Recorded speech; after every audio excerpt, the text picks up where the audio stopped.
Bonjour et bienvenue sur ma chaîne Manaté, la chaîne du bien-être et de la détente. Allongez-vous paisiblement dans votre lit et prenez le temps d'observer votre corps, votre esprit. Prenez le temps de respirer profondément et en toute conscience. Ressentez l'air frais qui entre dans votre corps et qui vous apporte la vie, la détente. Et observez l'air plus chaud qui sort de votre corps et qui rejette toutes les tensions, petites ou grandes, de cette journée. Recommencez. Suivez le chemin de cet air frais qui entre dans votre corps et qui déjà vous permet de vous relaxer. Observez le parcours de votre expire. Vivez pleinement cette sensation qui éloigne loin, très loin de vous, toutes ces pensées négatives qui vous encombrent. Laissez-les partir avec joie et souriez. Souriez à la vie. Encore une fois, inspirez merveilleusement l'instant présent et vous ressentez déjà ce bien-être qui parcourt tout votre corps. Et aidez-nous un à un toutes les petites tensions de la journée. Ressentez toutes ces tensions qui disparaissent une à une, comme si des centaines de petites bulles parcouraient tout votre corps. Vivez cette félicité, ce merveilleux plaisir de cette incroyable et si naturelle détente. Et expirez, expirez longuement et en toute conscience tout ce que vous ne souhaitez pas garder en vous. Et regardez-les partir. Suivez leur parcours jusqu'à ce qu'ils disparaissent, loin, loin à l'horizon. Et si ce n'est déjà fait, vous pouvez fermer les yeux ou les laisser se fermer tout seuls. Et je ne sais pas si vous vous êtes rendu compte, mais le simple fait de fermer les yeux vous procure une onde de plaisir infini qui parcourt tout votre corps, tout votre corps. Vous vous enfoncez délicieusement et douillettement au creux de votre lit. Vous êtes si bien. Plus rien n'a d'importance que l'instant présent. Vous n'avez plus rien à faire, si ce n'est vous concentrer sur ma voix en écoutant cette belle histoire. Quand le bleu tient la main du safran. Dans une ville posée au bord du désert, comme une coupe d'argile, les nuits avaient le goût du miel et du menthol. Le vent, quand il voulait parler bas, passait entre les palmes des dattiers et glissait dans les ruelles comme une écharpe de soie. Là, vivait un jeune homme nommé Samir. On disait de lui qu'il tenait bon, comme une corde tressée avec patience. Quand le soleil brûlait, il gardait l'ombre en tête. Quand la poussière piquait les yeux, il voyait quand même loin. Chaque soir, il se faufilait jusqu'à une petite boutique enchâssée au cœur de la coopérative des mains partagées, où artisans et artistes mettaient leur savoir en commun. Dans cette boutique, des livres tremblaient d'envie d'être ouverts, prêts à répandre des parfums de papier et d'histoire. On appelait la boutique la librairie des 1000 carrefours. Et son gardien n'était qu'autre qu'en noir.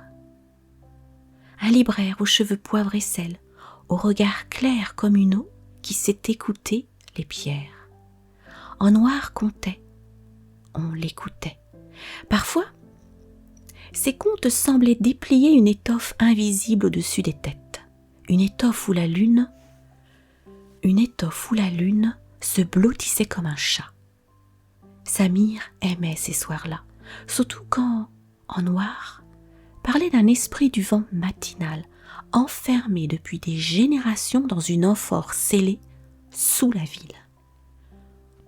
On disait que cet esprit aurait pu porter la paix comme on porte un foulard sur un front fiévreux, s'il n'avait pas était capturé par une vieille querelle. La coopérative était un endroit vivant, un peu comme une ruche. Des tisserands aux doigts qui savent les chansons de la laine, des teinturiers aux ongles bleus, des potiers aux mains crème, des cuisinières qui mélangeaient l'huile et le citron avec des gestes de danse. On y partageait les recettes, les outils, les rêves, et on y glissait ses soucis dans une caisse commune d'entraide, juste à côté d'une jarre pleine de raisins secs. Ce soir-là, le ciel avait mis son plus beau bleu foncé. La librairie sentait le bois de cèdre et la figue. Samir s'attarda devant une étagère branlante. Un livre fin, presque timide, glissa tout seul, comme s'il sortait la tête d'un rideau.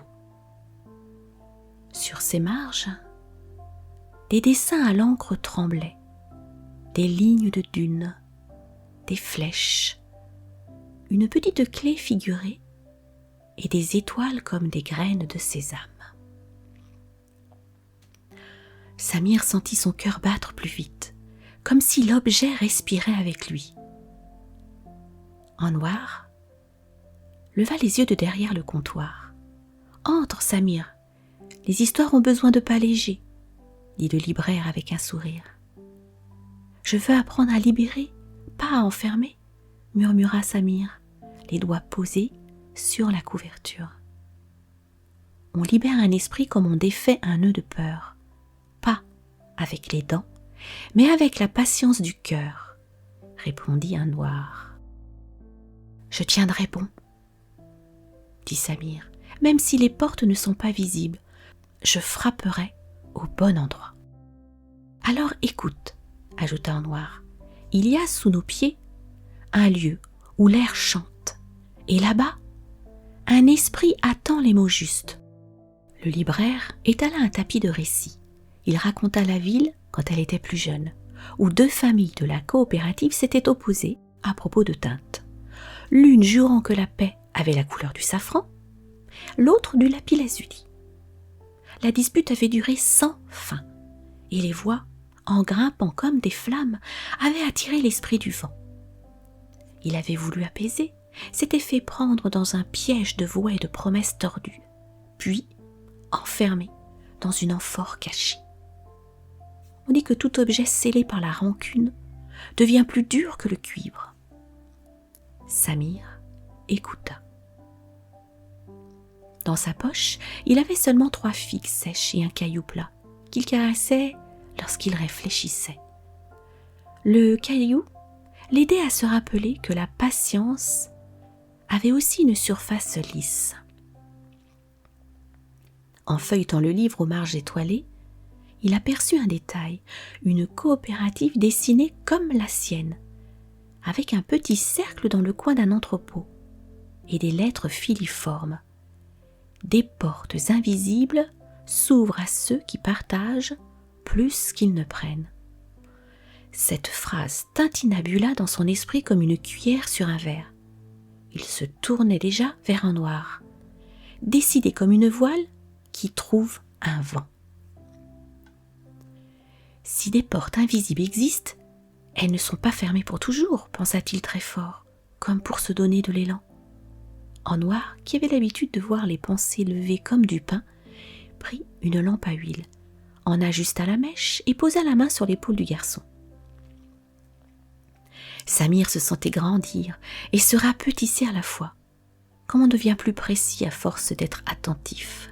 « Viens demain, quand la lune affûtera le silence, » dit en noir. « Nous irons là où la coopérative tient ses réserves.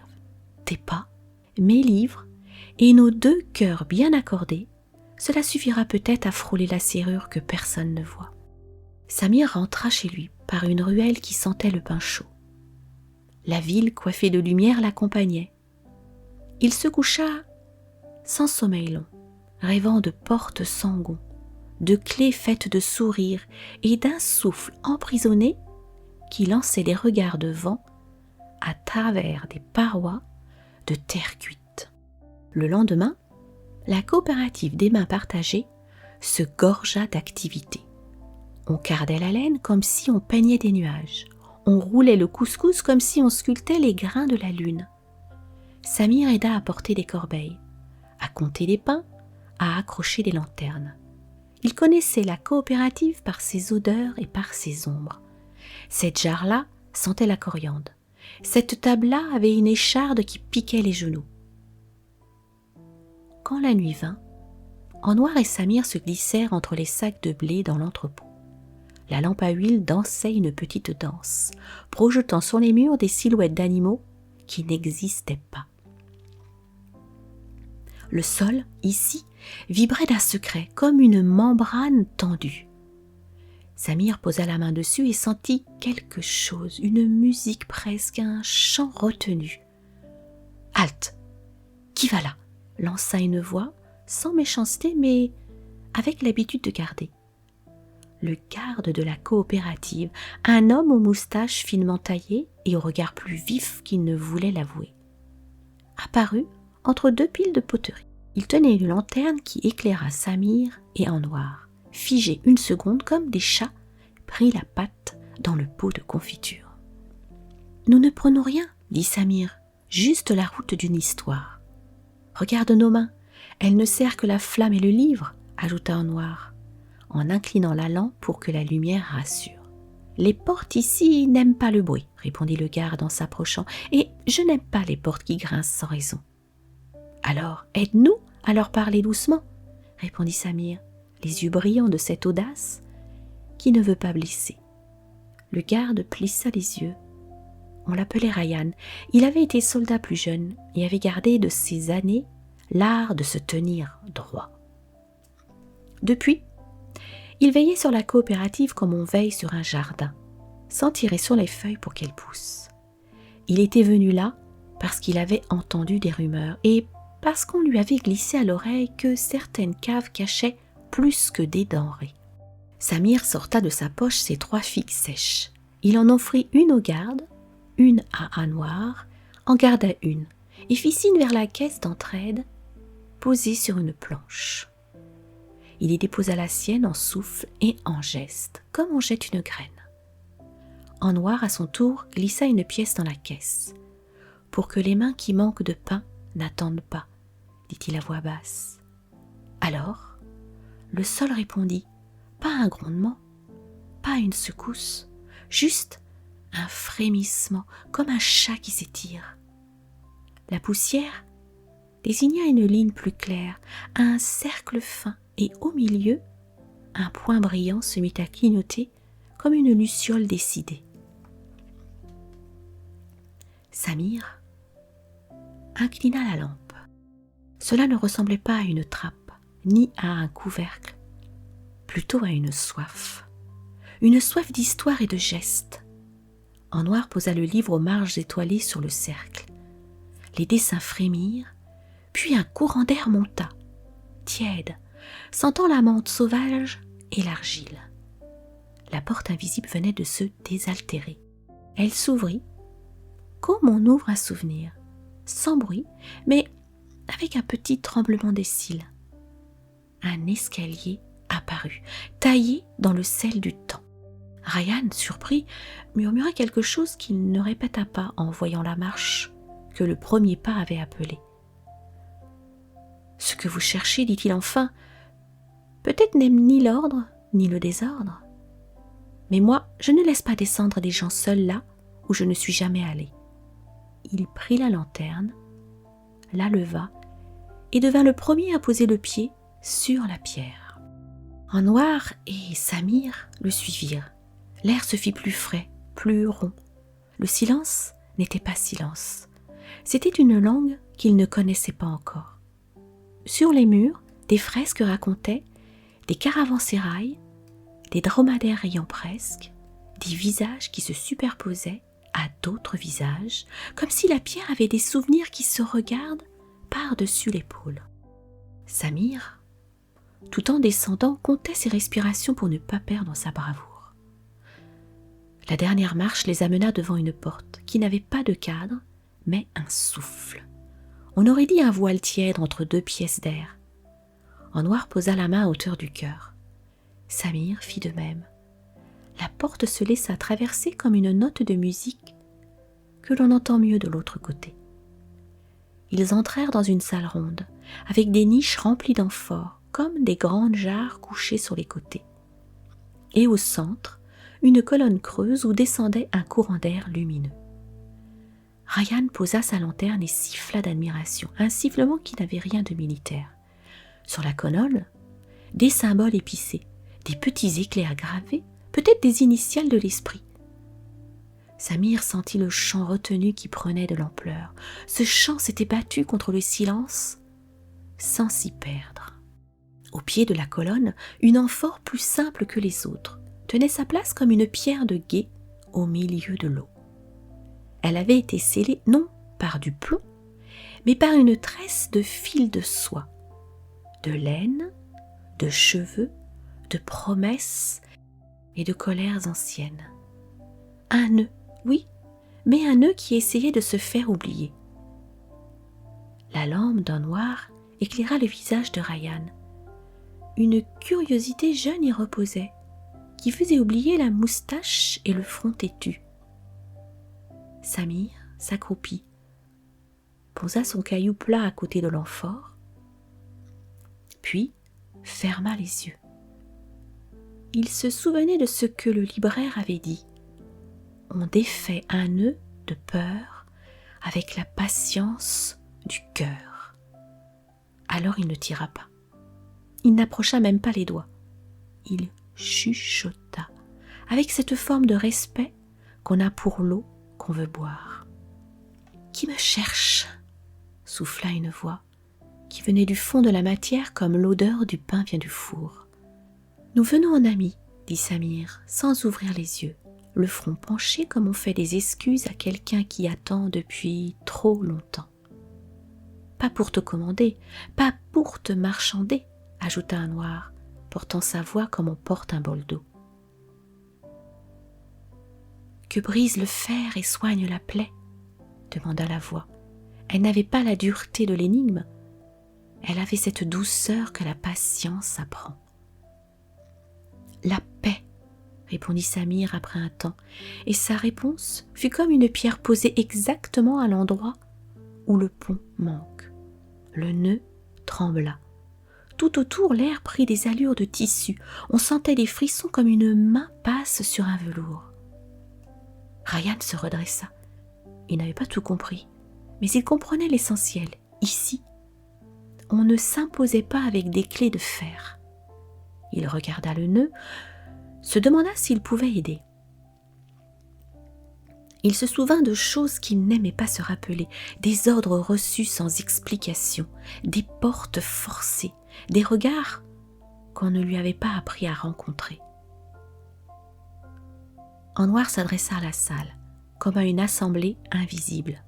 Il parla du pain partagé, des jarres où l'on déposait une poignée de vie, pour celui qui en manquerait demain. Il parla des couleurs qui n'ont pas besoin de s'imposer pour exister, du jaune, du safran qui fait briller le bleu du lapis, et du bleu qui fait chanter le jaune. La voix murmura encore, comme si elle se déliait de l'habitude de se taire. Elle raconta en quelques souffles la querelle d'autrefois. 2 familles de la coopérative, tisserands et teinturiers, avaient élevé leur voix et enfermé l'esprit dans un piège de promesses froissées.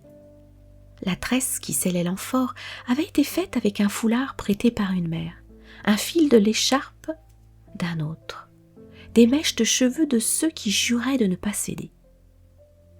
C'était un nœud d'orgueil, plus tenace que ceux des marins.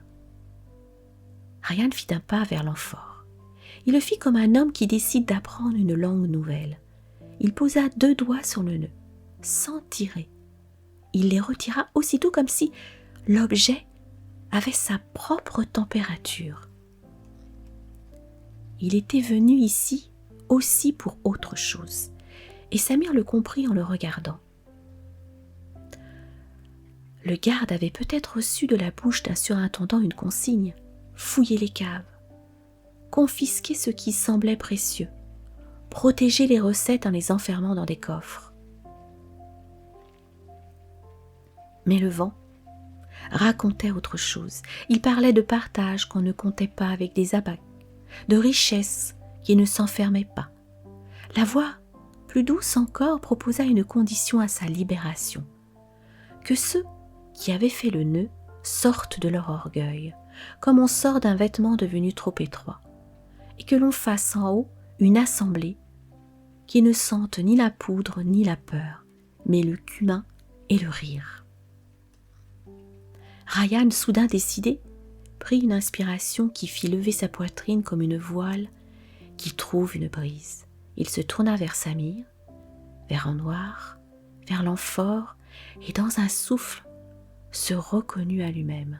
« Je me trompais de camp depuis trop longtemps, » pensa-t-il, sans mettre ses mots à haute voix. « Je gardais des portes pour empêcher d'entrer, alors qu'il y a des portes qui attendent qu'on les ouvre pour laisser sortir. » La lampe cligna comme pour approuver. Samir ramassa son caillou plat, le prit dans sa paume avec gratitude et se releva. Il sentait en lui une obstination tranquille, comme une rivière d'hiver, qui sait qu'elle redeviendra large. Ils remontèrent vers la coopérative, les pieds plus légers qu'à l'aller, comme si l'escalier lui-même avait pris part à leur résolution. Arrivés dans l'entrepôt, la nuit leur sauta au cou, pas pour étouffer, mais pour accueillir. Ryan, qui avait des clés au trousseau pour des portes ordinaires, n'en avait aucune pour la grande salle de réunion au cœur des mains partagées. Cela tombait bien, on ne voulait pas de clés cette fois. En noir alluma 2 autres lampes. Samir alluma des bougies aux odeurs d'orange. En un rien de temps, comme lorsque la pluie appelle la graine, les membres de la coopérative commencèrent à arriver, curieux, un peu hésitants, puis plus nombreux. Des bouts de famille, des voisins, des amis. On fit venir des plateaux de pain, d'olives, de pois chiches, de dattes fondues, de thé fumant. Ryan montait sur un banc. Sa moustache ne lui servit pas de bouclier. Il prit une grande respiration et regarda la salle. Le calme monta, non pas parce qu'on l'exigeait, mais parce que les oreilles s'habillaient pour écouter. Il y avait là les 2 familles qui, depuis des années, se parlaient à travers des comptoirs comme on parle à travers des grillages. « Je me trompais, » commença-t-il, et sa voix était celle d'un homme qui se relève. « On m'a demandé de garder, j'ai gardé. On m'a demandé de fermer, j'ai fermé. Mais il y a sous nos pieds un souffle enfermé par de vieilles querelles. Je veux changer de camp. Je veux garder pour ouvrir et fermer pour protéger la paix, pas pour enfermer la vie. Rejoins-nous à notre table, dit un noir avec simplicité. Nous n'avons de place réservée que pour la chaleur. Partageons avant de juger, ajouta Samir, parce que la fin donne toujours tort aux mots. Vos gestes délient déjà la corde où je peine, souffla la voix de l'esprit, que seuls ceux qui avaient descendu les marches reconnaissaient, mais dont la douceur se devinait dans l'air. Que chacun apporte le meilleur de ce qu'il sait faire, lança la doyenne de la coopérative. Une femme aux rides fines comme des pages lues 1000 fois.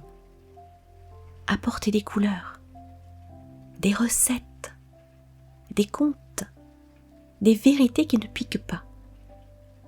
Nous allons tisser ensemble ce qui est défait. Ce n'était pas une réunion de reproches, c'était une fête de réparation. Les tisserands apportèrent des chutes de tissu.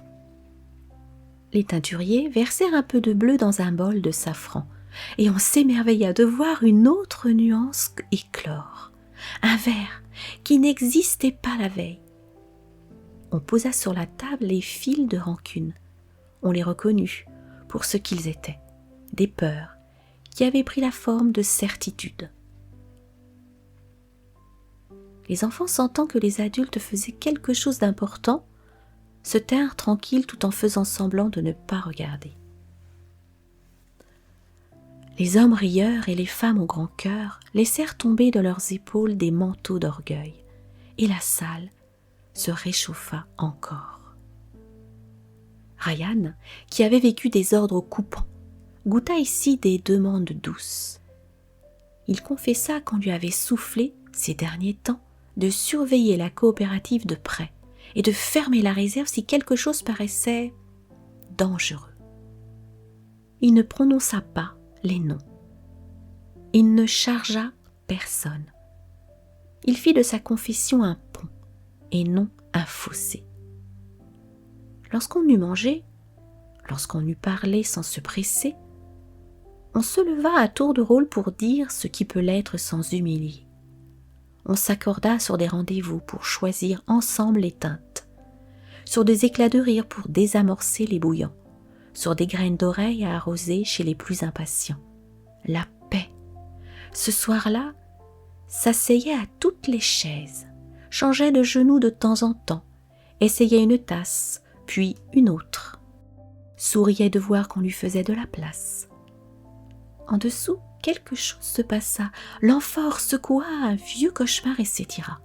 La tresse qui la scellait perdit un fil, puis deux, comme un nœud qui comprend qu'il n'a plus de raison. Un souffle monta la cage d'escalier, rencontra des rires, les reconnut et se gonfla d'aise. L'esprit, ouvrant doucement ses ailes de vent, glissa hors de la terre cuite. Il n'était ni monstre ni fantôme, il était une présence, un courant d'air qui savait les chemins entre les voies. Le vent passa sur la salle comme une caresse, éteignit une bougie par jeu et alluma une autre comme par magie, se glissa dans les cheveux, rafraîchit les fronts. Il parlait sans mots, mais les cœurs le comprenaient. On crut sentir des paysages sur la peau, des oasis, des dunes au lointain, des marchés en pleine lumière, des patios tranquilles. On crut entendre des voix anciennes qui se souriaient. L'esprit se fit entendre dans un coin d'oreille de Samir, comme pour lui confier quelque chose d'un peu plus secret. Il disait merci, puis il disait qu'il restait un fil, un seul, qui tenait encore le nœud par un bout. Ce fil ne se dénouait pas avec des discours ni avec la soupe. Il avait la couleur d'un foulard, la douceur d'un souvenir, la valeur d'une promesse tenue. Samir s'éclipsa un moment de la salle suivi par un noir et Ryan, et tous trois redescendirent dans l'entrepôt, alors que les lanternes dansaient des parades lentes au-dessus de leurs têtes. Ils passèrent de nouveau par la porte qui boit les histoires, descendirent les marches qui avaient gardé la mémoire de leurs pas, et retrouvèrent la salle aux amphores et à la colonne creuse. Le nœud presque défait, il reste un fil, soupira l'esprit, et sa voix venait des murs comme un sourire vient des yeux. Le foulard, s'exclama Samir, le foulard prêté par une mère le jour où l'on a juré de ne pas céder. Il doit être rendu pour que le nœud, devenu inutile, s'avoue vaincu. Ryan recula d'un pas, comme si on venait de poser un doigt sur une vieille blessure. Il passa une main sur sa moustache, prit le temps d'un homme qui ne préfère pas mentir et regarda ses deux compagnons. « Il appartient à ma mère, dit-il, en baissant la voix, mais elle ne le porte plus depuis que j'ai pris du service et que j'ai promis trop de choses à trop de chefs. Le foulard de soie simple, bleu nuit, brodé d'un fil safran aux extrémités, je l'ai vu passer de coup en coup, de promesse en promesse. Un jour, on l'a requis pour sceller la rancœur et faire peur à l'hésitation. Depuis, il est resté suspendu dans un bureau où personne n'a le droit d'entrer sans demander. J'ai les clés de tant de portes, mais pas de celle-là. Samir posa la main sur l'épaule de Ryan. Il sentait sous sa paume la force d'un homme qui pouvait maintenant se nourrir d'autre chose que des ordres. « Je te le rends, dit-il, et ce n'était pas un mensonge, c'était une promesse qu'il se faisait à lui-même comme on se serre la main. La paix se tisse quand on renonce à la détenir seule, ajouta en noir. Va, Ryan, mais ne prends pas le foulard comme on prend un butin, demande-le comme on demande un pardon. » Ils remontèrent encore. Dehors, la nuit avait mis les diadèmes aux étoiles. Le bureau dont parlait Ryan se trouvait dans un bâtiment sec, un peu triste, où les papiers sentaient la poussière plus que la décision. La porte avait un verrou métallique qui adorait faire du bruit. Ryan n'en avait pas la clé, mais il savait qui l'avait. Et il savait qu'il ne serait pas bon, pour cette histoire-là, de forcer. Il se souvint des mots de Samir. On ne libère pas avec des dents. Ils se rendirent chez la propriétaire de la clé, la secrétaire du surintendant, une femme aux cheveux gris relevés, au cœur resté jeune. On la connaissait, elle venait parfois acheter des pains ronds à la coopérative. Ryan lui expliqua, sans enjoliver, sans se poser en héros. Il parla du souffle enfermé, des lampes, de la salle où la paix avait pris une chaise. Il parla de sa mère, du foulard qui avait voyagé, de la promesse de rendre. La femme écouta. Sa bouche sourit petit, ses yeux sourirent grands. Elle avait gardé au fond d'elle une admiration pour les gestes qui réparent. Elle se leva, prit dans un tiroir une clé simple, comme un caillou plat, et leur fit signe.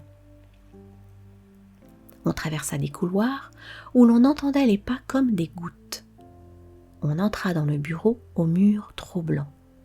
Le foulard était là, suspendu sur un clou, un peu terni par l'air, qui n'a pas ri depuis longtemps. Ryan fit un pas. Il tendit les mains comme on tend un lieu du corps fragile. Il décrocha doucement le foulard, bleu nuit, avec sa broderie safran, et le posa sur son bras. En noir, qui avait l'art de mettre de la beauté dans les gestes, avança un panier et y déposa une orange, 2 dattes, et le livre aux marges étoilées. La secrétaire eut l'air d'une enfant qui reçoit une surprise du matin au soir. On referma la porte sans bruit, comme on ferme un chapitre prêt à se laisser relire plus tard. Ils retournèrent à la coopérative. Le foulard, à l'air libre, reprenait des couleurs, comme si l'air de la nuit lui racontait des bleus de vent. Ryan, en le regardant, se souvenait de sa mère en robe bleue, qui attachait le foulard pour tresser la journée et retenait avec ce carré de soie ses cheveux et ses inquiétudes. Dans la salle aux amphores, le fil tremblotant sentit sa sœur de tissu arriver. Samir tendit le foulard non pas pour étouffer, mais pour offrir une douceur à la tresse. Il enveloppa le nœud de l'étoffe bleue, le bord safran vint embrasser la laine qui avait servi jadis à enfermer. Ryan posa ses doigts sur l'étoffe et murmura un merci, qui ne s'adressait pas à quelqu'un en particulier, et pourtant qui arrivait partout. En noir posa sa main sur leurs mains, comme on pose une prière légère. Alors, le nœud se dénoua. Pas toute une cascade de choses, pas un bruit de métal lâché, un souffle qui se détend. L'amphore, soulagé, soupira. L'esprit libre se déploya et la salle s'agrandit pour le laisser passer. Il monta. Non, pas comme un coup de vent, mais comme un ami qui connaît l'escalier et ne veut réveiller personne. Dehors, le ciel avait décidé d'être le théâtre de l'instant. Une étoile filante passa, un peu trop opportune pour être uniquement du hasard. Les lanternes clignèrent, quelques chiens levèrent la tête, les chats prirent l'air de savoir depuis toujours. L'esprit se fit brise, puis parfum, puis souvenir, et, avant de se défaire, dans le monde comme le sucre dans le thé, il revint. Se faufila dans l'oreille d'Anouar, dans l'œil de Samir, dans le souffle de Rayhan, puis posait une phrase qu'il n'oublierait pas. La paix n'est ni bleu ni safran, souffla-t-il. Elle est la façon dont le bleu tient la main du safran. Ils revinrent à la salle commune de la coopérative. La fête ne s'était pas arrêtée, mais elle avait changé de rythme. Elle battait plus bas, plus profond. On voulut savoir.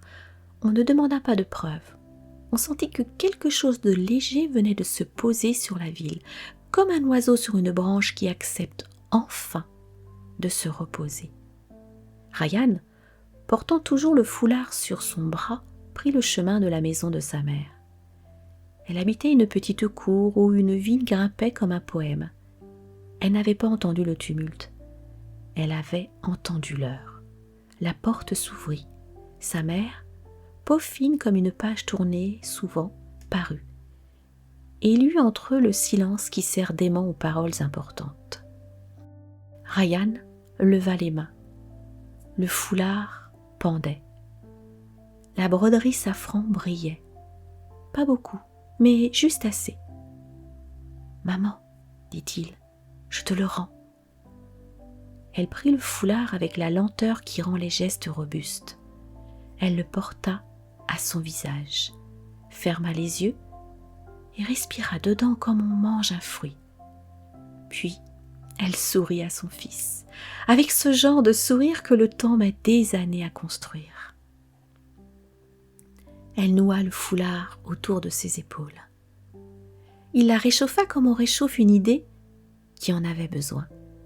Rayhan sortit, dut s'arrêter dans la cour parce que le monde se mettait à avoir des couleurs plus simples. Samir, à côté de lui, sentait une fierté qui ne fanfaronne pas. Anouar se pencha sur eux, comme un arbre penche une branche pour protéger une naissance. « Il y a des histoires qui ne finissent pas, dit-il. Elles se reposent pour repartir demain. Et certaines, comme celle-ci, repartent non pas pour recommencer, mais pour se donner ailleurs. » Dans la ville, on parla longtemps de la nuit où la coopérative avait tenu une fête qui réparait, où un garde avait changé de camp pour garder la paix, où un libraire avait offert des lampes et des mots, où un jeune homme avait tenu bon. On ne se souvint pas des détails comme des dates, mais on garda en bouche une saveur de menthe et de miel. Les gens dirent qu'ils ne savaient pas si l'esprit avait été vraiment libéré ou si c'était eux qui s'étaient libérés. On répondit que la réponse importait moins que les mains qui avaient appris à se retrouver. Samir, désormais, se couchait le soir avec une phrase nouvelle dans la poitrine. La ruse du cœur, la générosité et la magie ouvrent des portes invisibles. Quand il passait devant la caisse d'entraide, il glissait parfois un carré de pain, une histoire courte, quelques pièces, selon ce qu'il avait dans les poches. Quand il voyait deux voix s'échauffer, il apportait un bol de pois chiches et des cuillères. Quand il lisait à voix haute, pour ceux qui travaillaient, car les mots, dit-on, rendent les manches plus légers. Anouar, lui, continua de raconter, mais de temps en temps, il s'arrêtait, regardait les enfants, regardait les adultes et disait « Écoutez comme les murs respirent quand on s'écoute. » Rayhan, devenu gardien d'autre chose, ouvrait et fermait avec un discernement nouveau. Il allait parfois s'asseoir près de la colonne creuse, en bas, pour remercier sans parler. Sa mère, quand elle nouait son foulard, prenait soin de laisser un bout libre, comme pour souvenir, comme pour que le vent s'y accroche et raconte des choses. La coopérative grandit encore, trouva des façons neuves d'être une seule main aux 100 doigts. Les deux familles, qui s'étaient disputées, créèrent une gamme de couleurs qui portaient des noms de paix. Aube de sainteté, écume tranquille, râle de ruisseau, sourire de marché. Les enfants couraient à travers les ateliers en apprenant à ne pas faire tomber les pots. Et les grands leur apprenaient que la paix s'enseigne en marchant doucement près des fragiles. Et une nuit, où le ciel avait posé sur la ville un tapis d'étoiles si serré qu'on aurait dit du velours, en noir, raconta, sans dire que c'était arrivé hier, l'histoire d'un jeune homme, d'un libraire, d'un garde, d'une coopérative et d'un esprit. Il ne donna pas de nom. Il dit seulement que la paix ressemble à un foulard rendu. Elle tient chaud, elle met les couleurs à l'aise, elle rappelle à chacun d'où il vient et où il peut aller. On se coucha ce soir-là avec le cœur plus large, comme une rue débarrassée des pierres. Et Samir, au dernier moment avant de s'endormir, posa sur sa table le caillou plat et le livre aux marges étoilées. Il regarda par la fenêtre le ciel qui respirait. Il pensa à l'amphore, à la brise légère, à la coopérative où l'on partage, aux gardes qui gardent autrement. Il se dit en souriant que tenir bon n'est pas serrer les poings, mais ouvrir les mains pour tenir ensemble. Puis il ferma les yeux, avec sur le visage cette paix légère qui revient chaque fois qu'un foulard est rendu. Je vous souhaite une merveilleuse nuit. Demain matin, vous vous réveillerez en pleine forme, ressourcés, heureuses, heureux de vivre et de profiter de l'instant présent. Très belle nuit à vous. Si cette histoire vous a plu, n'hésitez pas à vous abonner, à cliquer sur le pouce bleu et à la partager afin de m'aider à poursuivre cette aventure avec vous. Namasté.